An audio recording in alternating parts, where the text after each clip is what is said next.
Baik, terima kasih atas kesempatannya. Di sini kami dari kelompok 9 ingin mempresentasikan hasil dari tugas 6 praktikum keamanan cyber kami.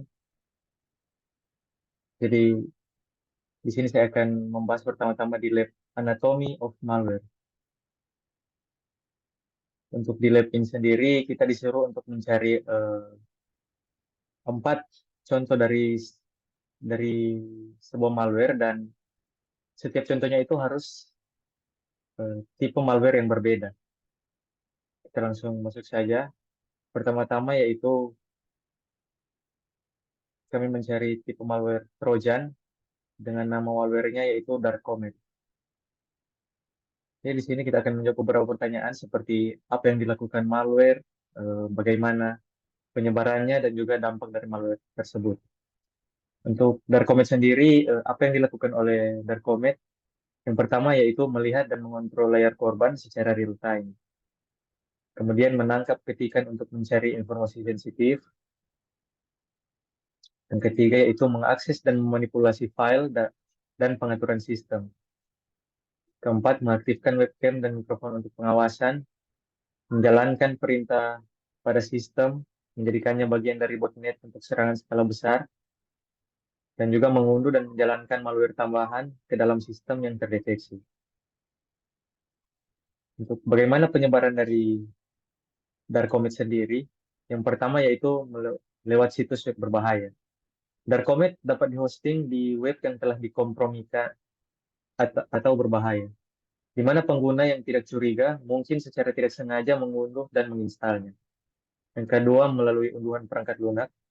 Jadi penyerang dapat mendistribusikan Darkcomet melalui unduhan perangkat lunak dari sumber yang tidak dapat dipercaya, seperti perangkat lunak bajakan.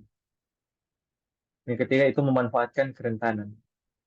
Darkcomet dapat memanfaatkan kerentanan keamanan dalam perangkat lunak atau sistem operasi untuk menginfeksi perangkat tanpa interaksi pengguna. Untuk dampak yang ditimbulkan dari Darkcomet sendiri, yang pertama itu kompromi informasi sensitif. Penyerang dapat mencuri data pribadi dan keuangan, mengorbankan privasi korban, dan menyebabkan pencurian identitas atau kerugian keuangan. Akses dan kontrol yang tidak sah.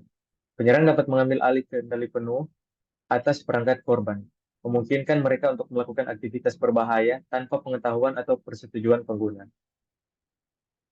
Yang ketiga itu ketidakstabilan sistem. Jadi Darkcomet dapat menghabiskan sumber daya sistem, memperlambat perangkat, dan menyebabkan crash atau ketidakstabilan. Untuk jenis malware kedua yang kami pilih itu worm, dengan contoh dari worm sendiri yaitu configure. Jadi apa yang dilakukan configure? Yang pertama itu mereplikasi dirinya sendiri ke perangkat yang rentan dalam jaringan, memanfaatkan kerentanan keamanan untuk menyebar tanpa interaksi pengguna. Ketiga, membuat dan mengendalikan botnet besar yang terdiri dari jutaan perangkat yang terinfeksi dan mencuri informasi pribadi dan kredensial login, meskipun fungsinya lebih terfokus pada pembentukan botnet. Bagaimana penyebaran dari botnet sendiri? Yang pertama yaitu memanfaatkan kerentanan. Maksud saya configure. Jadi configure dapat memanfaatkan kerentanan sistem operasi Windows yang belum diperbaiki, terutama kerentanan yang ditemukan pada tahun 2008 yang dikenal sebagai MS08067. Yang kedua yaitu penyebaran berbasis jaringan. Configure dapat memanfaatkan serangan brute force untuk menebak kata sandi atau mengeksploitasi celah dalam sistem operasi Windows yang tidak diperbarui. Yang ketiga, perangkat penyimpanan USB. Jadi configure dapat menciptakan salinannya sendiri di perangkat penyimpanan yang terhubung ke komputer yang terinfeksi. Untuk dampak yang ditimbulkan, yang pertama yaitu penurunan kinerja jaringan.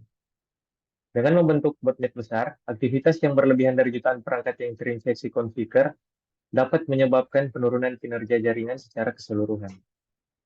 Yang kedua, penyebaran malware tambahan. Configure dapat membuka pintu bagi penyerang untuk menginstal malware tambahan pada perangkat yang terinfeksi, meningkatkan kerentanan dan risiko keamanan. Yang ketiga itu dampak finansial. Configure dapat menyebabkan kerugian finansial bagi perusahaan dan organisasi yang terinfeksi karena biaya pemulihan dan pemulihan data yang tinggi. Untuk selanjutnya akan dijelaskan oleh teman saya.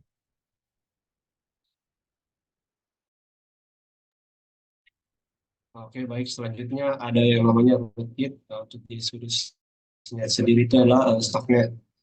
Jadi apa yang dilakukan untuk apa yang dilakukan malware ini? Stuxnet ini dirancang untuk mengambil alih dan mengganggu operasi dari perangkat keras yang menjadikan proses di industri sendiri, seperti sentrifugal pemisah yang digunakan dalam pemrosesan uranium. Stuxnet juga ini memanipulasi proses kontrol industri dengan mengubah setelan dan parameter. Nah, bagaimana cara penyebarannya? Itu penyebarannya dari ada 3 poin. Yang pertama, USB flash drive. Nah, Stuxnet ini menyalin dirinya ke perangkat USB dan menunggu untuk dijalankan pada komputer yang terinfeksi pada saat perangkat USB tersebut dihubungkan. Yang kedua, ada exploit vulnerability. Stuxnet menggunakan berbagai exploit kerentanan di sistem operasi Windows untuk menyebar ke komputer yang terhubung dengan jaringan lokal. Yang ketiga, ada propagation via network. Di sini Stuxnet juga menggunakan teknik peramban jaringan untuk menyebar ke komputer lain di dalam jaringan lokal. Dampak yang ditimbulkan dari Stuxnet ini, itu pertama adalah kerusakan fisik. Nah, Stuxnet ini menyebabkan kerusakan fisik pada perangkat keras, industri, dan infrastruktur yang ditargetkan. Yang kedua ada efisiensi menurun. Operasi yang terganggu dan rusak bisa berdampak pada keandalan dan efisiensi proses industri, bahkan dapat menyebabkan kecelakaan atau insiden serius. Yang ketiga ada kekhawatiran keamanan. Nah, Stuxnet juga menimbulkan kekhawatiran tentang keamanan infrastruktur kritis dan membuka jalan bagi serangan serupa di masa yang akan datang. Selanjutnya ada adware, untuk nama khususnya itu supervis. Nah, di sini supervis itu bekerja dengan cara menyisipkan iklan berbasis visual ke dalam pencarian web dan halaman web yang dikunjungi pengguna. Adapun terlepas dari apakah hal itu sesuai dengan konten yang sedang dilihat pengguna ataupun tidak. Bagaimana penyebarannya itu? Supervis ini awalnya didistribusikan sebagai bagian dari paket perangkat lunak pre-install pada laptop Lenovo. Supervis juga itu diinstal tanpa pemberitahuan atau persetujuan pengguna dan sulit untuk dihapus karena terintegrasi secara dalam ke dalam sistem.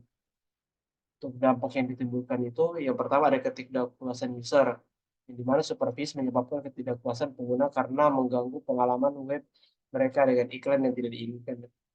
Yang kedua ada kekhawatiran keamanan.